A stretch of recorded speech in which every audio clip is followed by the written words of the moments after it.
A paz do Senhor, meus amados irmãos em Cristo. É com muita alegria que nós vamos comentar aqui mais uma lição da nossa Escola Bíblica Dominical, da revista Jovens e Adultos, que nesse terceiro trimestre de 2020 nós estamos estudando debaixo da temática Os Princípios Divinos em Tempos de Crise, a reconstrução de Jerusalém e o avivamento espiritual como exemplos para os nossos dias.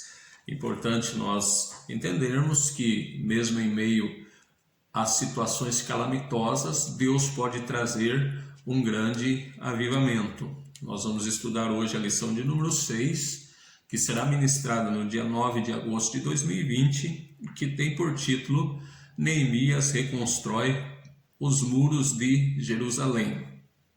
Então a nossa lição vai falar sobre restauração, reconstrução daquilo que o inimigo destruiu.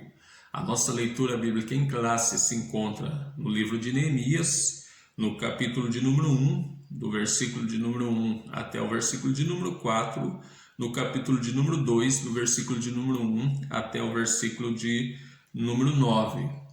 Passado então 90 anos que os primeiros judeus retornaram do cativeiro babilônico, os muros de Jerusalém ainda se encontravam destruídos. Nós estudamos na lição passada que Zorobabel, mesmo em meio à grande oposição, ele conseguiu reconstruir o templo de Jerusalém. Porém, os muros de Jerusalém ainda se encontravam destruídos. E qual que era a importância dos muros de Jerusalém? No mundo antigo, a proteção das cidades ela estava relacionada ao muro que cercava essas cidades. Uma cidade sem muro era presa fácil para inimigos, ladrões, salteadores e povos que desejavam conquistar as outras nações. Nós vemos que quando Nabucodonosor ele levou o povo de Jerusalém para o cativeiro, ele conseguiu abrir brechas, destruir o muro de Jerusalém, e destruindo o muro, então o inimigo adentra a cidade e saqueia aquela cidade. Então o muro ele é símbolo de proteção, de separação daquilo que é nocivo ao povo de Deus. E nós percebemos então que esses judeus que retornaram para a terra de Jerusalém, eles foram relapsos, eles estavam ali desprotegidos, eles estavam à mercê dos demais povos que existiam ali em volta de Jerusalém e que não desejavam o bem de Jerusalém. Eles estavam à mercê de saqueadores e de outros tipos de criminosos que poderiam estar ali adentrando com facilidade no território de Jerusalém. Por isso então eles estavam vivendo em grande miséria. Mas Deus então manda emissários até Neemias. Quem é Neemias? Neemias é o copeiro do rei Artaxerxes, rei da Pérsia, que é o império que domina o mundo nessa época. Então Neemias ele é um homem que ocupa uma posição elevada, ele é um homem proeminente, afinal, copeiro do rei teria que ser uma pessoa de grande confiança, porque ele era encarregado de experimentar os alimentos que eram servidos ao rei. Então, se ele não fosse uma pessoa de confiança, ele poderia facilmente envenenar o rei. Então, Neemias era um homem de extrema confiança do rei Artaxerxes. Neemias recebe o seu irmão trazendo o relatório que Jerusalém se encontrava com os muros destruídos e os habitantes que estavam ali na terra estavam vivendo em grande miséria. Neemias ele fica aflito, ele fica angustiado com essas notícias e ele vai jejuar e orar a Deus. Jejuando e orando a Deus sobre aquela situação, pedindo perdão pelos pecados que a nação de Israel havia cometido e pedindo restauração, Neemias se apresenta diante do rei com o seu semblante entristecido, e aquilo chama a atenção do rei Artaxerxes, que pergunta qual era o motivo daquele semblante entristecido de Neemias. E Neemias revela que a sua tristeza estava relacionada com a situação que Jerusalém se encontrava. Então o rei Artaxerxes, por providência divina, ele pergunta a Neemias o que Neemias queria que ele fizesse. Neemias ora a Deus e fala para o rei Artaxerxes que ele desejava retornar a Jerusalém para reedificar os muros daquela cidade. Observe que Neemias é um homem que não toma decisões precipitadas. As suas decisões, elas são movidas por momentos de oração. Ele ora primeiro e depois toma uma decisão. Importante nós aplicarmos isso na nossa vida. Quantas pessoas hoje estão sofrendo por tomarem decisões precipitadas, não oram, não pedem a direção de Deus e tomam decisões baseadas no seu conhecimento, no seu raciocínio e depois se arrependem de decisões erradas que tomam. Mas Neemias, ele orava a Deus. E quando ele fala então para o rei do seu desejo de retornar para Jerusalém e reedificar os muros de Jerusalém, ajudar seus compatriotas que estão em situação difícil, ele alcança a favor do rei. E o rei lhe dá autoridade, dá para ele valores e dá para ele homens para retornar para Jerusalém. E retornando para Jerusalém, ele chega e encontra aquela situação calamitosa. E ele não chega fazendo grandes alardes, ele chega de forma quieta, sonda a cidade, faz o levantamento de tudo que precisa ser feito e começa a planejar a reconstrução daqueles muros. Importante nós fazermos a aplicação dessa lição para o nosso dia a dia, para o nosso contexto. Como eu disse de início da nossa lição, muro é símbolo de proteção. Muro é símbolo de separação. Em dias calamitosos, como os dias de Neemias e como os dias que nós estamos vivendo, é importante nós buscarmos a proteção, a separação de tudo aquilo que não presta. Mas como ser protegido daquilo que não presta? Como estar protegido dos ataques do inimigo? No Antigo Testamento, Jerusalém se protegia dos ataques do inimigo com um muro bem edificado. E o que simboliza este muro para nós nos dias em que vivemos? Será que a proteção nossa está em plantar uma espada de São Jorge no nosso quintal? Será que a nossa proteção está em usar um crucifixo, um amuleto que passou por uma cerimônia religiosa? Será que a nossa proteção está em deixar a nossa Bíblia aberta no Salmo de número 91? Eu lhes afirmo, mediante as Escrituras Sagradas, que a nossa proteção não está em nenhum desses itens que eu tenho citado para vocês. O nosso muro que nos protege contra o inimigo é a comunhão com Deus e a santificação das nossas vidas. O muro que nos protege dos ataques do inimigo é a nossa comunhão com Deus e a santificação das nossas vidas. Eu lhe afirmo isso com base no texto que nós encontramos na primeira epístola de João, no capítulo 5 e verso de número 18, onde a palavra do Senhor nos diz: sabemos que todo aquele que é nascido de Deus não está no pecado. Aquele que nasceu de Deus, Deus o protege, ou seja, Deus é um muro de proteção para essa pessoa. E o maligno, o inimigo, não lhe toca. Então veja, a proteção, o muro na nova aliança é a nossa comunhão com Deus e também a nossa santificação. É preciso, como cristãos odiernos, nós taparmos as brechas da nossa vida espiritual. Quantas pessoas estão sofrendo porque não permanecem em comunhão com Deus e não crescem em santificação. Lá em Efésios, capítulo de número 4, versículo de número 27, até o versículo de número 32, o texto bíblico nos diz assim: não deis lugar ao diabo, ou seja, não dê brecha para o diabo, não deixe que o diabo crie brechas no seu muro de proteção.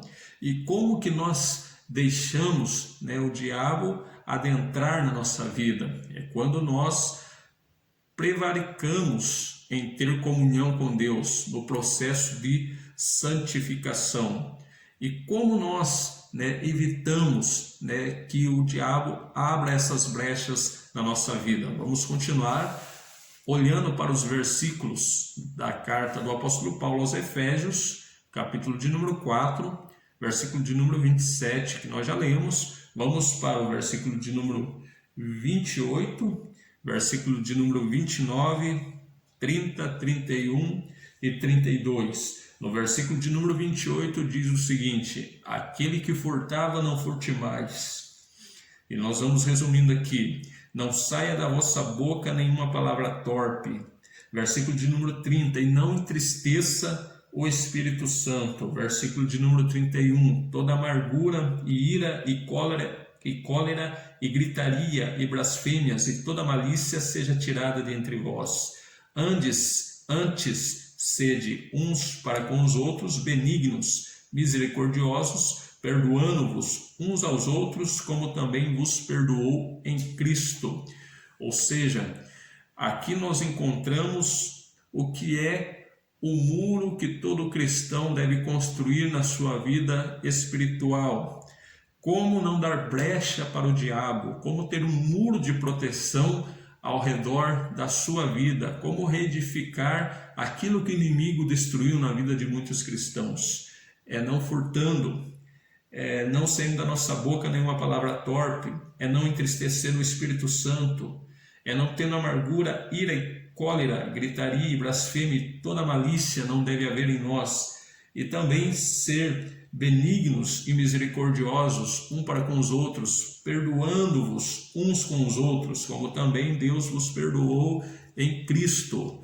Então nós precisamos, como Neemias, reedificar os muros ao redor da nossa vida. E agora Neemias, então, ele desperta o povo para a reconstrução dos muros de Jerusalém. Sacerdotes e os demais moradores daquela terra agora estão empenhados em fazer com que aquela obra termine. Porém, quando os inimigos de Jerusalém veem que os muros começam a ser reedificados, eles se levantam. Os inimigos, que são aqui intitulados como Sambalate, Tobias e Gesem, eles vão fazer uma grande oposição a Neemias e o seu projeto de reconstrução dos muros de Jerusalém. E também na nossa vida espiritual, quando nós decidimos ter comunhão com Deus e crescer em santificação, o inimigo tentará fazer com que nós venhamos desanimar, a parar de realizar esse projeto tão importante de crescimento espiritual para a nossa vida. E ele utilizará muitas vezes das mesmas armas que Sambalate, Tobias e Gesem usaram para tentar fazer com que Neemias desistisse do seu projeto de retificar os muros de Jerusalém. Para os inimigos de Jerusalém, até aquele momento estava muito bom. Eles tinham livre acesso, podiam entrar lá e prejudicar os moradores de Jerusalém a hora que bem entendessem. Mas agora, Jerusalém ia ser um lugar separado, um lugar santificado.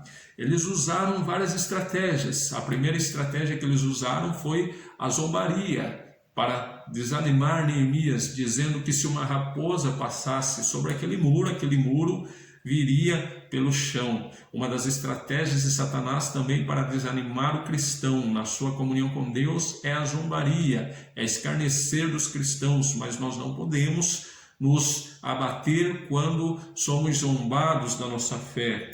Outra estratégia que os inimigos de Neemias utilizaram foi a intimidação. Eles falaram que fariam cartas para o rei Artaxerxes, dizendo que Neemias desejava se nomear, se autoproclamar rei de Jerusalém e fazer uma insubordinação ao rei persa Artaxerxes, ou seja, eles estavam tentando intimidar aquele homem de Deus. E muitas vezes, quando nós desejamos crescer na graça, crescer em santificação, crescer em comunhão com Deus, o inimigo também tenta nos intimidar. Quantas pessoas que, ao se converterem ao Evangelho, no começo da sua fé, eles percebem que quando estava lá no mundo as coisas eram mais fáceis, as coisas davam mais certo, e agora que se converteram à fé, se converteram a Jesus, as coisas começaram a se tornar mais difíceis. É o inimigo tentando intimidar essas pessoas para que retrocedam, mas nós devemos, permanecer firmes na nossa fé. Eles utilizaram ameaças. Houve uma aliança ali entre arábios, amonitas e samaritanos. Eles se uniram e falaram que iam invadir Jerusalém e iam destruir Jerusalém antes que os muros estivessem reedificados. O inimigo também das nossas almas, ele nos tece ameaça, ele faz ameaças contra a igreja, ele quer destruir a igreja, mas não irá adiante, porque a Bíblia diz que as portas do inferno não prevalecerão contra a igreja. Também aqueles inimigos de Neemias e do povo de Deus que estavam em Jerusalém, Sanbalate, Tobias e Gesem, eles pagaram, comissionaram falsos profetas para tentar iludir Neemias, para que Neemias parasse aquela grande obra. Mas Neemias, direcionado por Deus, teve o discernimento que não era Deus que falava através daqueles falsos profetas. Nos dias atuais também, o inimigo tem levantado falsos profetas, falsos ensinadores, falsos pregadores para fazer com que o servo de Deus se afaste da presença do Senhor. E como que Neemias venceu toda essa oposição? O segredo de Neemias está no capítulo de número 4, no versículo de número 9 do livro de Neemias, onde ele diz da seguinte maneira: porém nós oramos ao nosso Deus. Então eles venceram toda essa oposição através da oração. A oração, ela é primordial para que nós venhamos ter a vitória sobre o inimigo, para que nós venhamos manter este muro de proteção na nossa vida. Jesus Cristo, quando ele foi escolher os seus 12 discípulos, ele passou os seus 12 discípulos, que mais tarde se tornariam apóstolos, ele passou uma noite inteira em oração, e sempre ele se retirava para os locais desertos para estar orando. Então a maneira de nós prevalecermos em comunhão e crescermos em santidade com o Senhor é através da oração. Porém, vamos continuar lendo esse versículo que diz o seguinte: porém nós oramos ao nosso Deus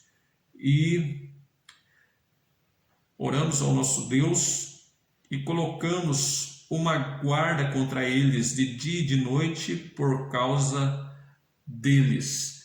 Ou seja, Neemias, ele orou a Deus, mas ele colocou uma guarda sobre as portas, sobre os muros ali de Jerusalém, para estar vigiando, prevendo que o inimigo pudesse fazer um ataque no momento em que eles estivessem ali desatentos. Ou seja, o que Neemias fez foi o que Jesus orientou lá em Mateus capítulo 26 e versículo de número 41. Jesus orienta lá em Mateus capítulo de número 26 e versículo 41 a seguinte orientação: vigiai e orai, para que não entreis em tentação. Na verdade, o espírito está pronto, mas a carne é fraca.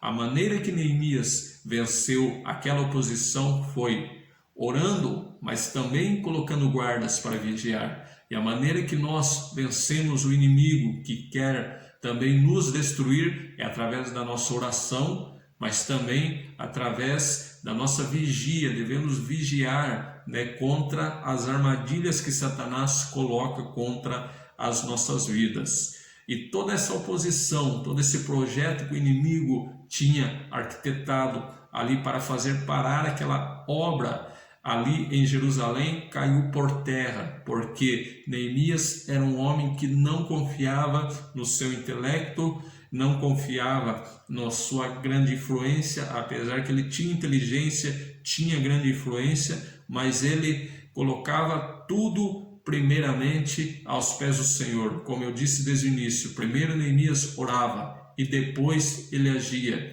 Então o inimigo não pôde prevalecer contra aquele despertamento que Neemias estava sendo o canal naquele lugar. E a palavra de Deus nos diz, lá no capítulo de número 6 e versículo de número 15 do livro de Neemias, que os muros de Jerusalém foram reedificados em 52 dias. E o povo se alegrou e eles festejaram. E o inimigo ficou, de certa forma, estarrecido de ver que Deus estava naquele negócio. Ore a Deus, estabeleça os seus projetos sempre colocando Deus em primeiro lugar, e com certeza o inimigo ficará estarrecido ao ver Deus trabalhando através da sua vida. Que Deus continue abençoando a vossa vida em Cristo Jesus.